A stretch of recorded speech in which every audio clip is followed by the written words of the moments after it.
Chicago Stadium.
Hockey Night in Canada on the air from the Windy City. The Western Conference semis tonight from Chicago and later from Anaheim. Vancouver, Chicago.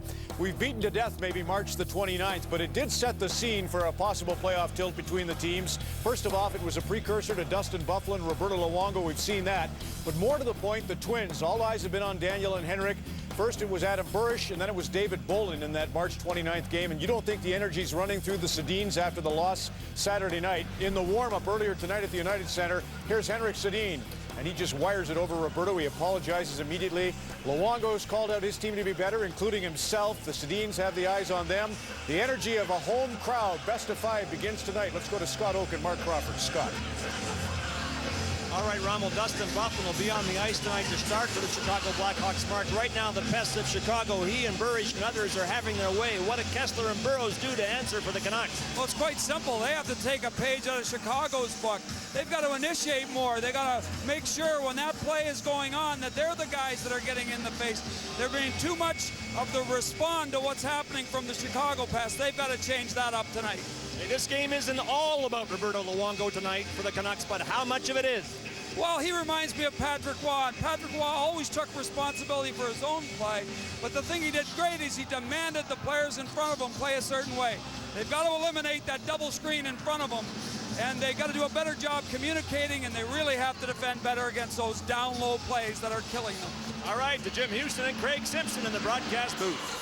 Well, Ron mentioned that game on March 29th, a 4-0 Vancouver victory in here, and that was a bread-and-butter game for the Vancouver Canucks. They owned the game defensively, and I would think that's what they want to get back to here tonight, don't you? Yeah, I think they have to be cautious with this crowd and the energy that's going to be here. They're going to have to play a perfect road game, and that means the good, solid puck possession, dump it in the corners where they can get after it. Their first forechecker has to slow down this Chicago speed and not give up the middle of the ice. I think they have to sit back and make sure that they protect the puck well and don't try to open this thing up into an end-to-end type of game. It's the Blackhawks that want to blow the lid off of this place. The Canucks would like to clamp it down.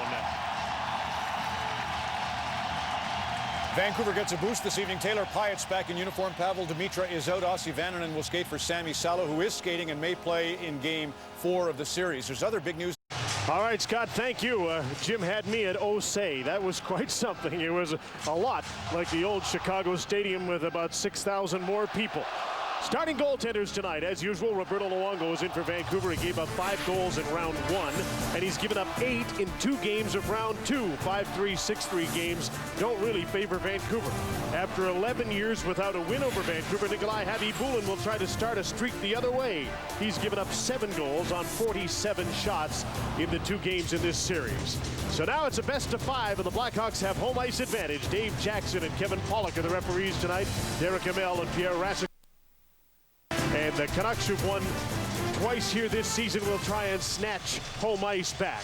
Mason Raymond in for Pavel Dimitra is on the left wing with Matt Sundin and Ryan Kessler, the defensive pair. Without Sami Salo, Willie Mitchell playing with Alexander Edler against checking center Sammy Paulson with Christopher Stieg and Dustin Byfuglien, maybe the best player in this series so far, and the defensive pair of Cam Barker and Matt Walker. Game 3 from the Windy City is underway. And Alexander Edler dumped the puck in. Mason Raymond quick to get to it. Tried to feed Matt Sundin. Cam Barker will take over, takes a little bump from Ryan Kesler, but got the puck to center. Sundin took it away from Dustin Byfuglien. A pass to Ryan Kesler, and he couldn't get the puck tipped by Cam Barker as both teams start changes here. A defensive change for Vancouver, and Chicago will want to start their forward change soon. Here's Matt Walker, and under pressure as the Sedins come on for Vancouver, and Paulson got the puck to center. Kevin Bieksa gets a return pass from his partner Shane O'Brien, and now Chicago can finish that change. The Sedins and Alex Burrows into the forecheck.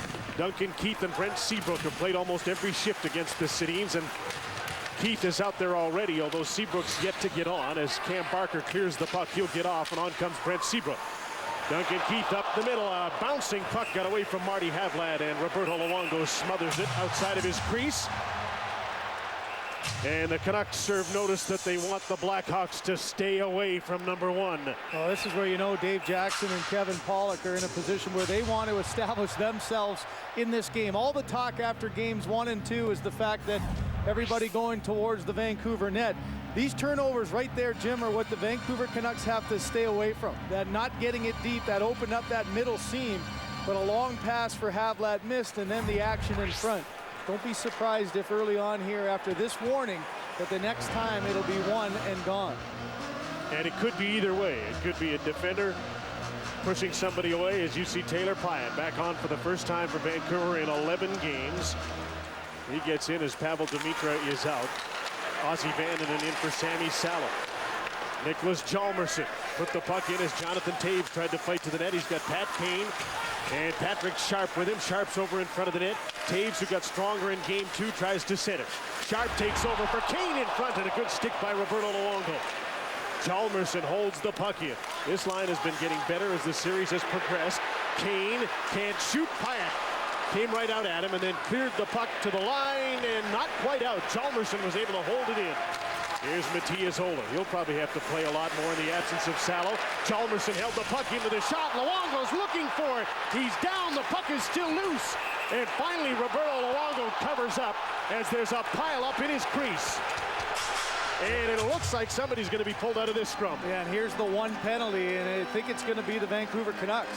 As Pat Kane was just decked after that rebound, looks like Ozzy Vandenen's going to be the one. But Jim, the inability of the Canucks early on here to make plays under pressure.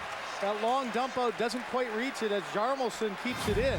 And then like we've seen in the last game, just throwing everything to the net, 2 bodies in front, and here comes the late hit as Roberto Luongo gets a hold of it.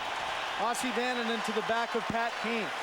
You wanted some bodies in front of Luongo, that's what it's going to be like. Look at how hard he has to work to try to find that puck. And that late hit was exactly what happened. The officials making sure that they're not going to just take both. They gave the warning, and the late hit came to the Canucks.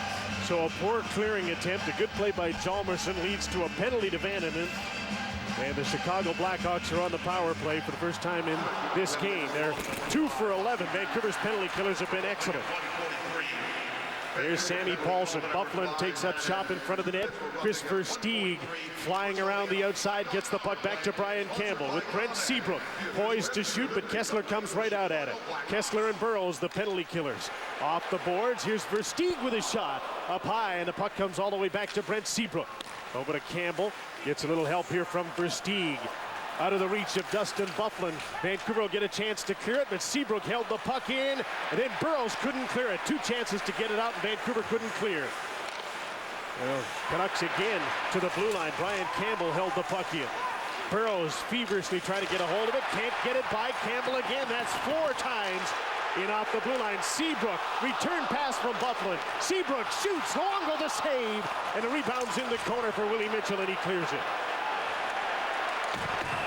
And the play is stopped. There's going to be another penalty here.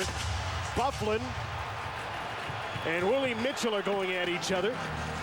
Jim, you love how a series progresses, the matchups start to take face, and clearly it was one where Byfuglien and Luongo was all the talk of game 2 specifically. And you know that Alain Vigneault would be talking with Chris King, the supervisor, about all the traffic in front. Here's the little push, and then Byfuglien on the back of Roberto Luongo. Something we've seen time and time again, and that one there for Byfuglien was one too many. So the Canucks dodge a bullet, Jim. They had 4 times where they couldn't get it out. And then Byfuglien didn't get the call on Bieksa, another late hit on Burrows, and then right to the front of the net.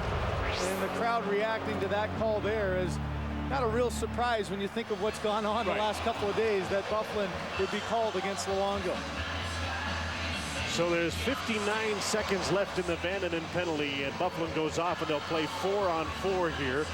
And the early part of this game has been very predictable as the Blackhawks try and get to the net of Roberto Luongo.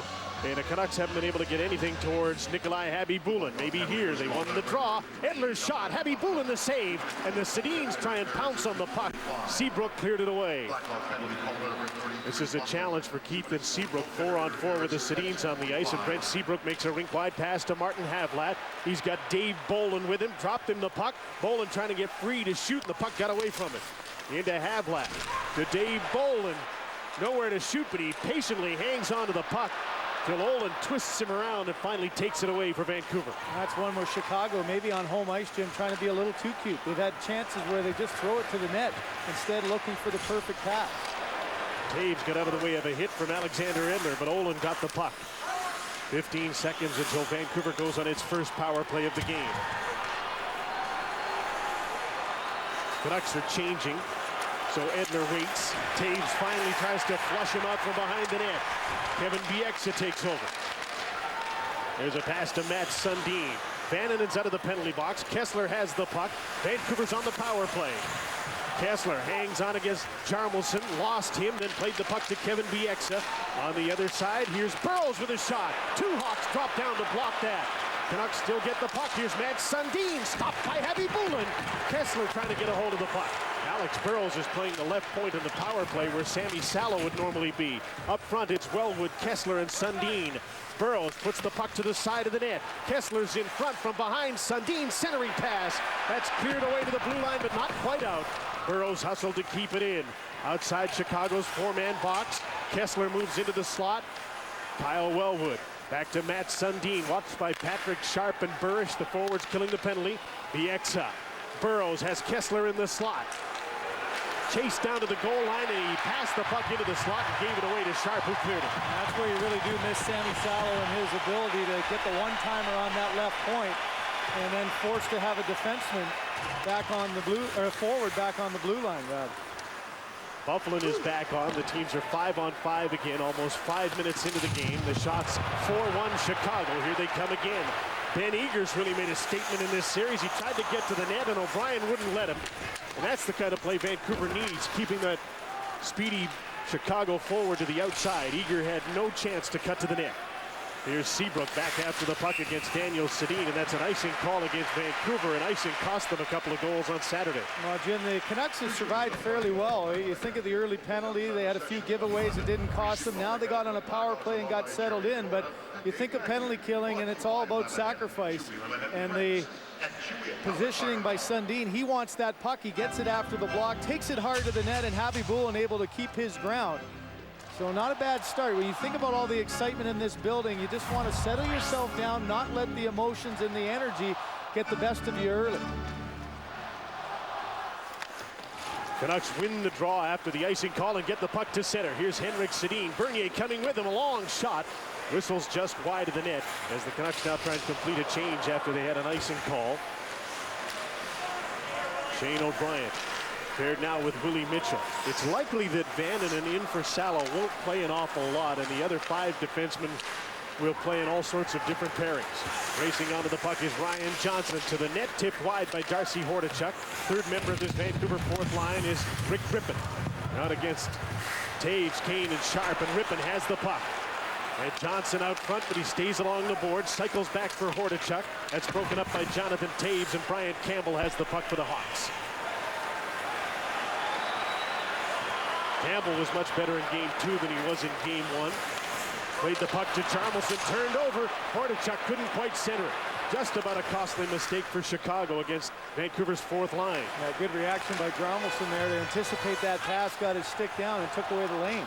That was a good shift by the Vancouver fourth line. That's something that they need more of to counteract